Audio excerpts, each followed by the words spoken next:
ஏன்னா இந்த பொண்ணுக்கு ஏற்கனவே வயசு அதிகமாயிடுச்சு. அதனால எங்கள் ஸ்கூலில் வந்து உங்களை சேர்த்துக்க மாட்டோம் அப்படின்னு சொல்லி இந்த பொண்ணு என்ன பண்ணிடுச்சு, ஸ்கூலில் எந்த ஸ்கூல்லையுமே பிள்ளைய சேர்த்துக்கவே கிடையாது. அதனால ரொம்ப கஷ்டத்தோடு தங்கச்சிங்க பார்த்துக்கிட்டு வீட்டிலையே இருந்தது இவ்வளோ நாள்.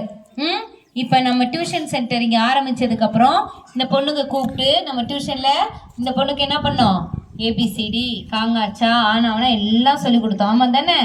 இப்போ அவளே சொல்லுவாள், எல்லாத்தையும் சொல்லி கொடுத்து இன்றைக்கி புளியமரத்தூர் டியூஷனுக்கு புளியமரத்தூர் ஸ்கூலுக்கு இந்த பொண்ணு பற்றியா ஸ்கூலுக்கு போக ஆரம்பிச்சிட்டா. எதனால இப்போ ஸ்கூலுக்கு போகிறா? ஒன்று அவள் வந்து சரிங்க அதை பேசிக்காக எல்லாமே கற்றுக்கிட்டா, அதனால ஸ்கூலில் சேர்த்துக்கிட்டாங்க. இன்னொன்று அவள் தொடர்ந்து டியூஷனுக்கு வந்தா. எல்லாத்துக்கும் மேலே ஒரு விஷயம் இருக்குது, யார் சொல்கிறீங்கன்னு பார்க்கலாம்.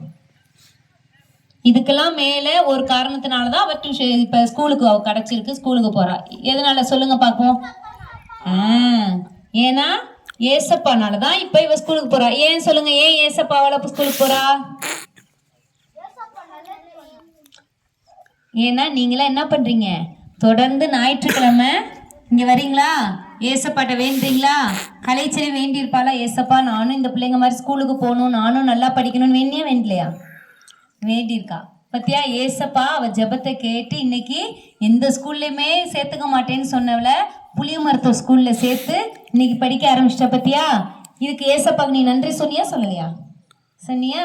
பத்தியா, இதுக்கு தான் நம்ம ஏசப்பா நமக்கு செய்கிற காரியங்களுக்கெல்லாம் நம்ம என்ன பண்ணணும், நன்றி சொல்லணும். போன நியூ இயர்க்கு சொன்னோமா, எது நமக்கு நடந்தாலும் உடனே நம்ம என்ன பண்ணணும், ஏசப்பா நன்றி ஏசப்பா, நீங்கள் இதை எனக்கு கொடுத்தீங்க நன்றி ஏசப்பான்னு சொல்லணும். சரியா? பற்றி இன்னைக்கு கலைச்செல்வி போன மாதிரி இங்கே நீங்களும் யாரெல்லாம் ஸ்கூலுக்கு போகலையோ இந்த வருஷம் ஜூன் மாதம் எல்லாரும் ஸ்கூலுக்கு போகணும்.